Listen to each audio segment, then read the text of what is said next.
lalagyan ko ng ano guys ng bawang para magkaroon ng garlic flavor yung natin.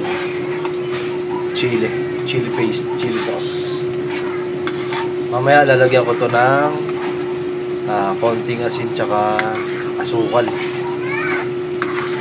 Sweet and spicy yung ano natin. Chili oil, chili paste.